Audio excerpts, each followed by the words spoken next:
Welcome back to Melanie On Demand. This is the topic that a lot of you have been requesting about, and since I cannot fit it in just one video, I will be preparing a video series called Canada Study Permit Application.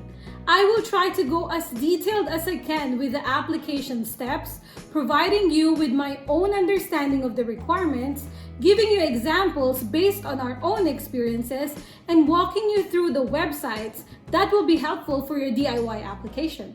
This video series have 5 parts. The first one is the pre-application self-assessment. Part 2 is the step-by-step application process. Part 3 is all about proof of funds. Part 4 is how to prepare an effective SOP or study plan. And lastly, part 5 is the pre-departure and post-arrival checklist. We will start with part 1, pre-application self-assessment. Even this part has sections as seen here.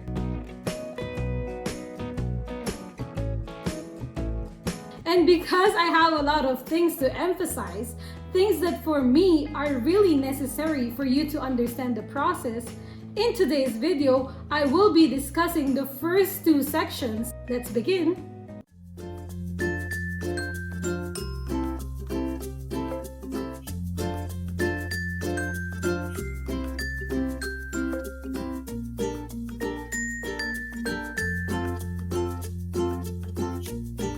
Do an honest self-reflection of your short-term and your long-term goals. Identify your goals. Where do you want to be 5 to 10 years from now? Will studying in Canada help you reach that goal? When the application process gets tough and everything is not going well, knowing your why is very important because it will be your anchor to remind you of the goal that you want to reach. As for our situation, I worked in Singapore for 6 years, and within that time span, I wasn't able to get a permanent resident status. I was a work permit holder, and that's it. Yes, I was earning a decent amount of money. However, I need to renew my work permit every 2 to 3 years. So if there's any situation or any case that I cannot renew my work permit, I need to leave Singapore and start all over again. So I thought of changing that habit of applying and expiring work permits to a more permanent status. We also considered going back home to the Philippines to stay there and start our own business. This is also a good option for us because we are Filipino citizens. We are welcome there and we can always come back whenever we want. This strategy is always open for us.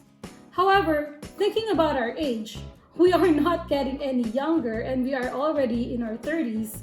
So if we are planning to apply to other countries, we better act immediately and we better act fast. Otherwise, it will be too late for us. So that's when we started our application in Canada. My short-term goals that time was first to spend quality time with my husband because we have been in a long-distance setup for quite some time, with me in Singapore and him in the Philippines.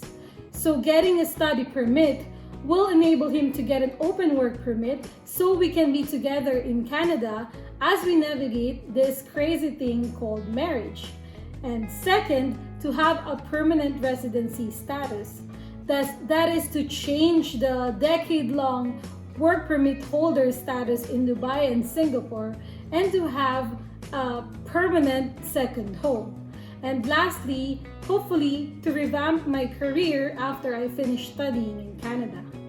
As for our long-term goals, my husband and I dream of starting our own family here in Canada. We would love to be with our future kids all the time, be with them as they grow, and not send them back home when the situation is not ideal.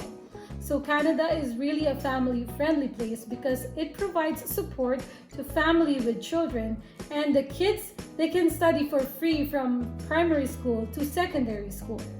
And we know it won't be easy because there's no yaya here and the childcare is very expensive, but that's a risk that we are willing to take. Also, in God's mercy, we intend to bring our immediate families here in Canada, either to temporarily visit us or to permanently stay here depending on what they want, so that they can see the difference of the life here in Canada and back home, both the positive and the negative sides. What about you? Have you sat down and really thought about your goals in life? Before starting your journey here in Canada, it is good to do a deep and honest self-reflection and then decide whether studying in Canada will help you reach your short-term and long-term goals. To help you with your decision making, please refer to this video where I discuss the pros and cons of student-to-PR pathway in Canada.